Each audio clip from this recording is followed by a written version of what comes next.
Ryan energy से भरपूर एक पैरानॉर्मल एक्सपर्ट था जिसकी आदत थी अलग अलग देश और दुनिया के हॉन्टेड प्लेसेस पर जाना और अकेले ही पिक्चराइजेशन करना।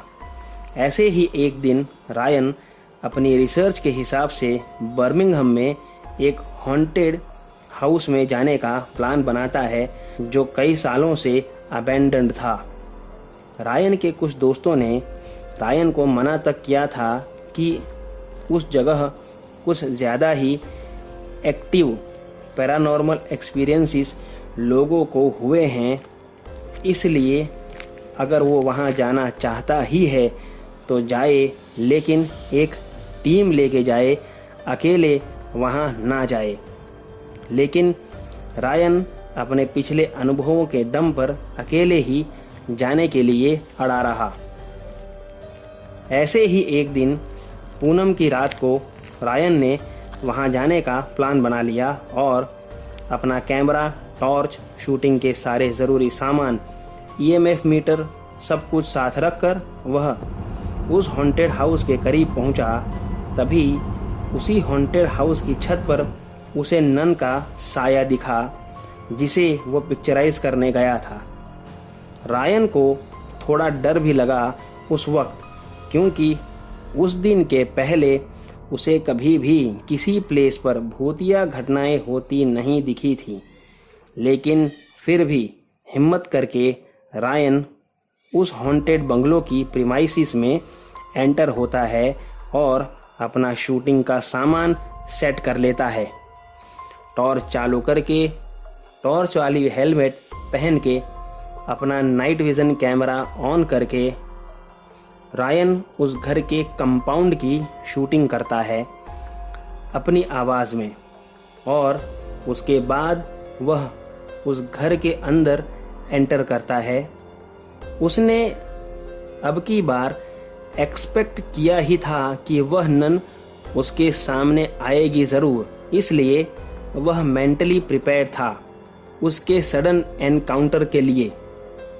पहले बंगले के कॉरिडोर से एंटर होते हुए रायन बंगलो के मेन हॉल में पहुंचता है, जहां सारे फर्नीचर पर सफ़ेद चादर चढ़ी हुई थी और वह नीचे हर कमरों में घूमता हुआ डरता डरता ऊपर की मंजिल की तरफ बढ़ता है। सीढ़ियां चढ़ते हुए उसे अपने पास किसी के होने का एहसास होने लगा था, लेकिन उसे कुछ नज़र नहीं आ रहा था। वो अपने कैमरे में वॉइस रिकॉर्ड करते हुए कहता है कि कोई मेरे साथ है अदृश्य रूप में और मैं उसे स्ट्रांगली फील कर पा रहा हूँ। रायन पहली मंजिल के सारे कमरे घूमते हुए वॉइस रिकॉर्ड करता हुआ अब घर की छत की तरफ बढ़ता है, जहाँ वो नन दिखी थी, और उसने अपना मन बना लिया था कि छत पर उस नन से आमना सामना ज़रूर होगा।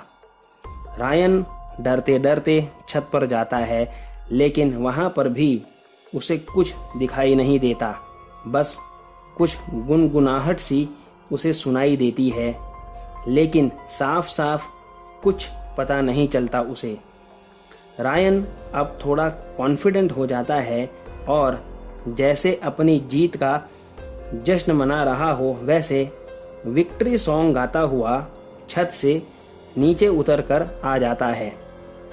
नीचे आने के बाद बंगलो के एक बेंच पर जाकर के बैठता है और वहां से बंगलो का फाइनल शॉट लेके पैकअप करने का फैसला करता है। रायन ने जैसे ही बंगलो का फाइनल शॉट लिया, उसके बाद उसका कैमरा बंद हो जाता है। सिर्फ रायन की आखिरी कुछ वॉइस रिकॉर्डिंग मिलती है पुलिस को उसकी डेड बॉडी के पास, जिसमें वह डर के ज़ोर ज़ोर से चिल्लाता है कि वो आ रही है, वो आ रही है मेरे पास।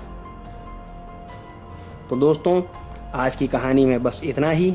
अगर आपको कहानी पसंद आई हो तो वीडियो को लाइक और चैनल को सब्सक्राइब ज़रूर करें, और अगर आपके पास भी ऐसी कोई कहानी है तो मेरे साथ मेरे ईमेल या फेसबुक पेज पर ज़रूर शेयर करें। दोनों का लिंक मैंने डिस्क्रिप्शन बॉक्स में दिया है। तो मिलते हैं अगली वीडियो में, तब तक stay home, stay safe. Thank you.